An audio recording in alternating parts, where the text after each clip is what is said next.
Thank you so much for joining us today, Danny. I'm Shauna. I'm the host of Real Talk by SLG Impact. And today we have with us Danny Heinsohn, who is you're gonna have to help me out here if I miss any of them, because there's a lot, professional sales and leadership coach. You're a keynote speaker, triathlete, author, scholarship giver, which I love that you're out there doing good things and making a positive impact. And you also happen to be a cancer survivor. So congratulations on all of it. Yeah, I think you pretty much broad stroked the majority of it there, Shauna. So thanks. I get a star for the day. Right. Yeah. Well, thank you so much. And as you know, our company is all about making a positive impact and the evolution of people and brands. So I'd love to start by you telling us the story of your evolution, and obviously that is a big story about your I guess your journey through cancer and healing. Yeah, I'll try to pack in as much as I can within 15 minutes. But, at the age of 23, like a lot of college graduates, I had aspirations to maybe go to Europe, which I did have aspirations to go to Europe. And I was going to be an electrical engineer. This is in 1999, kind of the height of the dot-com boom before the Yeah. bust. And it's like you could quit one job, or you can start one job at 50,000, quit, get hired the next day for 60,000, fresh out of college. The job market was really hot, compared to what it was last year in 2020, where it's Yeah. like, oh my God. Um, so I had that plans to backpack Europe and then move to Colorado or Arizona to start my career as an electrical engineer. But about a week before I graduated, I woke up with a headache that just wouldn't quit. Mm. And, being 23 years old, indestructible college kid, I was like, it's just a headache. So the Just a headaches hangover. persisted. Right. Yeah. A couple microbrews or whatever. Um, so every morning I just kept on waking up with this headache. And I really started to feel something was different when I was running the Mhm. base paths in a softball game. It just felt like a river rock was pounding into my skull. So I was like, okay, I'm going to set up an appointment with my family doctor and get a second opinion from a medical clinic. And they all said the same things. You're anxious to graduate, excited to go to Europe, and stress of finals. Same Yeah. story. Here's a couple prescriptions. Call us back. You know the routine. Yeah. So graduated on Sunday after some medications. I felt okay. I still had the headache, but the headaches came back with a vengeance on Mm. Monday, the day before I was supposed to be on a plane to Europe. Mm. My dad and I go to the emergency room at St. Mary's, and after 2.5 hours of testing, I meet my dad back in the waiting room, and he says, "It doesn't look like you're going to Europe. Ah. The doctors think you have a tumor." Oof. So long story short, I had a tumor the size of a racquetball in my head. Whoa. I had it removed, had massive seizure complications. Okay. I had to relearn how to walk, talk, and tie my shoes. Oh, Um, Keep in mind, I'm 23 years old. I just yeah, graduated 23. college. Yeah. Brain tumor, right? Um, but it was in this moment where people were coming to the hospital. I was very active on campus. I was a senator for the College of Engineering. I was in a fraternity. So I already had a pretty good community. And Mhm. in those initial days, um, it really came to my realization really quickly, like, this isn't about me anymore. This is Right. about them. I'm fighting for them, because it's like I was so humbled, like humbled to the essence of my being, Yeah. um, that they were here. It's like I'm fighting for them, right? So had 3 craniotomies. Come to find out, it was primary central nervous system lymphoma, a type of Wow. cancer that originates in the brain with a median survival rate of 5 years. Oof. So happy that I celebrated 20 years remission in 2020. So Huge uh, congratulations. thank you. So ended up flying up to Portland, Oregon once a month for a year for chemo. Finished chemo in July of 2000, and by the time I got back into the job market, well, first of all, I had a lot of recovery to do cognitively, and controlling seizures and all that stuff. Yeah. Um, and then I want to get back to a state of normalcy. But then the dot-com recession happened in March of 2000. That was a 2.5 year recession. There were no jobs. And after being diagnosed with cancer, you realize, okay, I don't know how much time I have. Yeah. So I'm going to pursue the things that I love and enjoy doing. I grew up playing sports. Mhm. I was a concert junkie in college. I used to drive to the Bay Area all the time to see the Foo Fighters, Metallica, Rage Against the Machine. And this is where the law of attraction came in because, well, actually, let me preface it with this.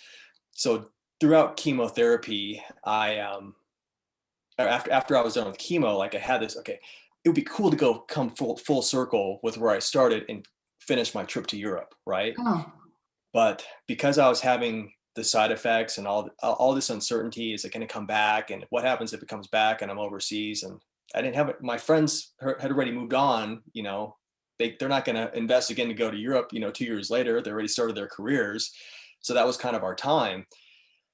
And I was like attached to this outcome that I had to go to Europe. I had to go to Europe to come full circle. And right. it finally came to my realization that the reason why I was so anxious and depressed was because I held on to something that Mm. wasn't relevant anymore. And when it came to my realization that the aspiration to go to Europe no longer served me, and I was able to consciously become aware of that and ask myself a different question, what would my life look like in this moment if I didn't decide to go to Europe? Yeah. And it was that moment of clarity where the universe pretty much expanded into like infinite possibilities. Because Um, if you get attached to the outcome on anything in general, it's like I think it gives you tunnel vision mhm. and prevents you from seeing other opportunities.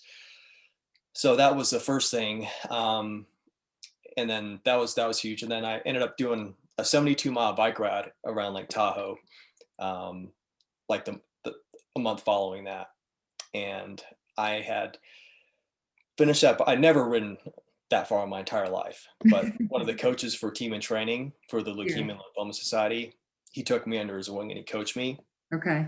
for that bike ride, and it really ended up in a moment of rapture for me because when Lance Armstrong finished his Tour de France and his first in 1999, Yeah. that was when I was diagnosed, was 1999. So he was a huge hero to me, and he still is. But he says to the media in his book, if you ever have a second chance in life to do anything, you have to go all the way. So this is where I get like all teary eyed on stage because I still feel it when I come to that moment. Yeah. But so I knew that the next year I'm going to do the whole 100 miles of the bike ride. I'm going to join team and training. I'm going to raise all the money. So I ended up being the honorary speaker that year, and that was closure for me. That was closure for Europe. Uh-huh. Oh, So okay. the outcome. Don't get attached to the outcome. Be open to other possibilities. Yeah. Yeah. And then from that point forward, that was 2002. At the beginning of 2002, I started instructing spinning classes, Hmm. and I was like, well, what better way to make a living as I reinvent my life than to get a good workout, motivate people, get paid, but best of all, I get to play my own music. So I met the owner of a startup company. He came to my class. He's all, dude, you should just take over this class. You play kick-ass music, blah, blah, blah. And I mean, for the first 6 months, he just founded this company, and we never talked about business. We just talked about music, music, Uh-huh. music. I did the 100-mile bike ride around Lake Mhm. Tahoe, and Yep. then I was a sub, so I just got called whenever somebody needed me. But Seth is a gentleman's name. He just happened to be there again, and he was 8 months into his starting up his company, and they were design and manufacturing backstage passes for the concert touring industry. I So I love music. I love sports. was gonna say your world's colliding. Everything just fell into alignment. And I ended up, they didn't have much sports industry. I didn't have any experience in sales, but I was hungry enough that Mhm. I chased it. And Nice. I built our entire portfolio in the professional sports and corporate sponsorship industries, working with the New York Yankees, the Baltimore Ravens, Nike, Red Bull. Oh, wow. Went on a 13-year run with that company, and in 2010, um, well, 2009, I came after the 2009 National Sports Forum, which was Mhm. held in Glendale, Arizona that year.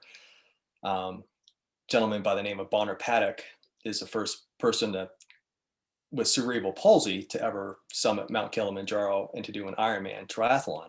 Yeah. So he started his foundation, the OM Foundation, in 2008. And when I heard him speak in 2009, on the eve of my 10th year remission, I knew I was going to raise at least $10,000 for what charity. I didn't know what it was, but because I had already had triathlon and marathon experience under my belt, I decided, what if I just did a full Ironman to celebrate the 10-year remission? What if So I that's just what I do did. an Ironman? No Why problem. not? Why not? So I committed to Ironman Canada for 2010, Okay. raised over $10,000 that year, and came back to the moment. I knew what I already wanted to call the foundation. I wanted to call it Hometown Heroes. Okay. So one of my clients worked for Roush Fenway at the time, and I was good friends with him and his wife worked for GMR Marketing.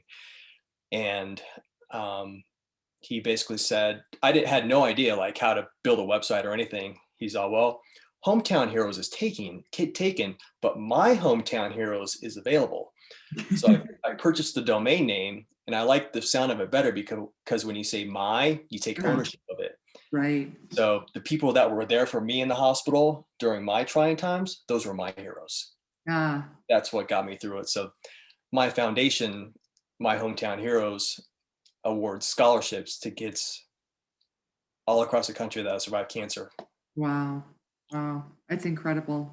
As you're talking about it, I know this is something that I read when I was reading about you, but I'm hearing all these elements of what I learned was your three disciplines of success. I heard you talk about community. Clearly you had incredible commitment, to just stick through things and to find your way forward.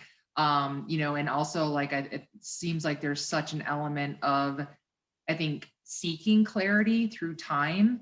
And I think also the thing that stands out to me in what you're saying is, and this is where I think when I first heard about you, I was like, I've got to speak to him because you really look at the evolution.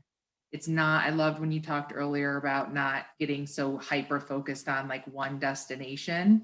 But getting there over time and the journey and how much you learn. And so yeah, I think it's an amazing story, and I'm just absolute congratulations to you for how far you've come and how much you're doing to make a positive impact.